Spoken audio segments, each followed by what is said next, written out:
ready? Watch the ball. Oh my God.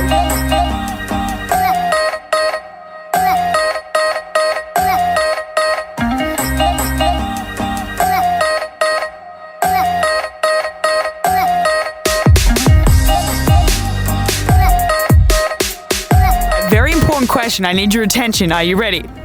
Would you prefer to be the smartest person, the most intellectual person, everything? You've read every single book, you know all the information. Or would you rather be someone that's just all over the place, super creative, just doesn't really care about any of that stuff? Which one would you choose?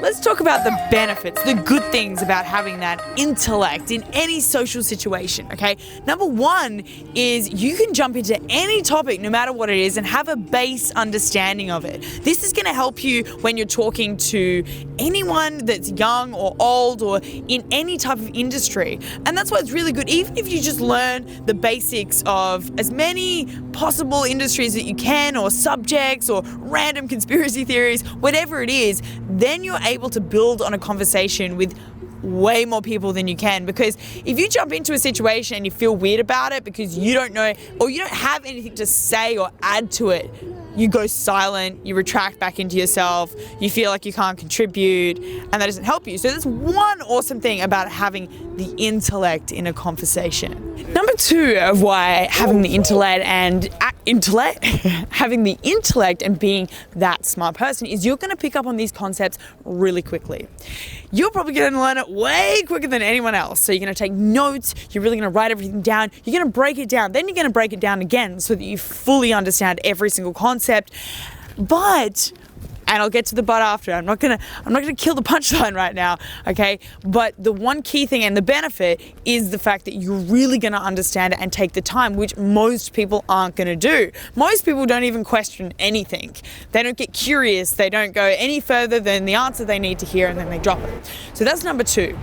Number three, the best thing about being well educated, being intellectual, having a great understanding of everything you need to know in all of these different industries, of how to get yourself from A to B, from $0 to $1,000, $1,000 to $10,000, and so on and so forth, okay, is that you will be able to set yourself up.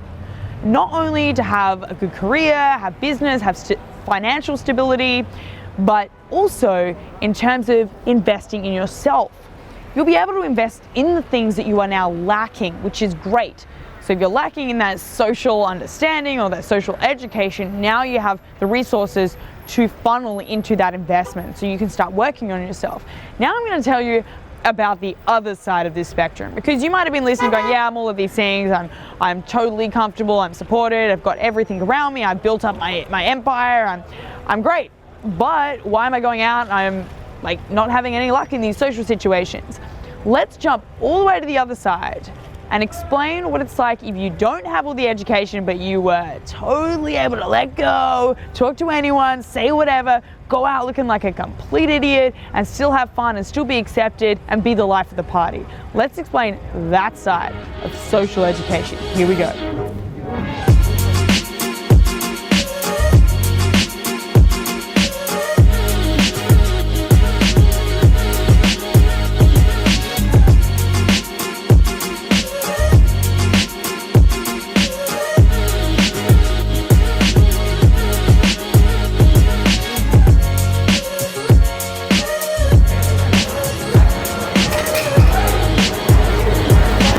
Hello there. I didn't see you there, young little. Oh my God. Oh my God. All right, I'm gonna tell you the benefits about not being the intellectual person, but being able to be that social person that can let go, be a little kid, and not worry about what anyone's thinking, no judgment, nothing. This person can adapt to any social situation. Okay, let me tell you the benefits. Number one, you have a lot of fun because you aren't concerned what anyone thinks about what you're doing. You are in the moment, you're so present, you laugh at the small things, you make something so ridiculous, you blow it into, oh impossible. But we could go on a journey, even if you're in an arcade like this. It's like your inner child is just loving it. And you don't care about what other people are thinking, so that allows other people to feel comfortable around you. That's the number one top benefit of being somebody like that. Being someone that can let go and not be rigid and not be like, well, this isn't a logical thing to be speaking about. It's not to do with work. It's not to do with how we're going to save the planet. It's to do with just having fun. So that's number one. Let me show you number two. Go, go, go, go, go. Hustle, hustle. Okay, I'm going to tell you number two. Number two is when you're somebody that just loves to have a good time and be social, you don't really care about the outcome. You don't care about someone's judgment. You don't care about what they think about you because you're having fun. You're in your own world.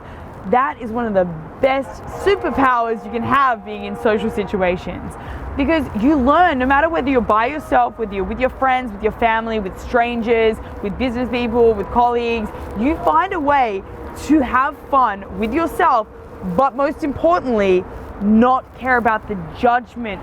So not worrying about judgment allows you to be freer. It allows you to not get stuck up in here, which is ultimately what the intellectual person tends to do. They overstimulate themselves, they gain too much knowledge, and they're not taking action with it. But if you're that person that can implement being slightly more social, not caring about those judgments that are coming around you, you're able to tap into being a kid, then you become much more comfortable with everyone. Not just with young people, not just with old people, not just with business people, not with just intellectual people, not with attractive people, not with unattractive people, but with everyone.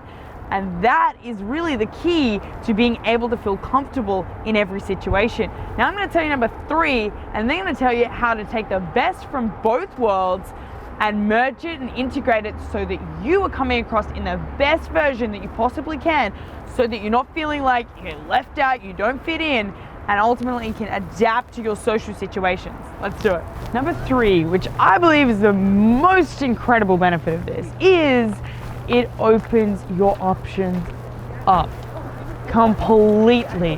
When you're able to be social, when you're able to not have that judgment, not have that outcome of what people are going to think about you, then you're also reciprocating that, which means other people are attracted to you.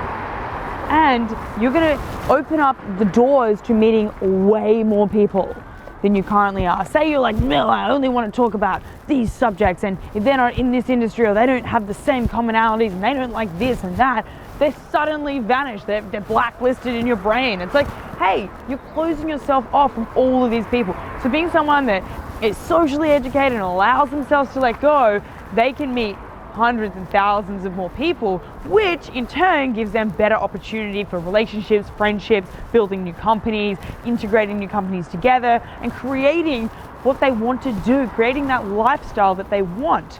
So I would say that's the biggest benefit of being a person like that.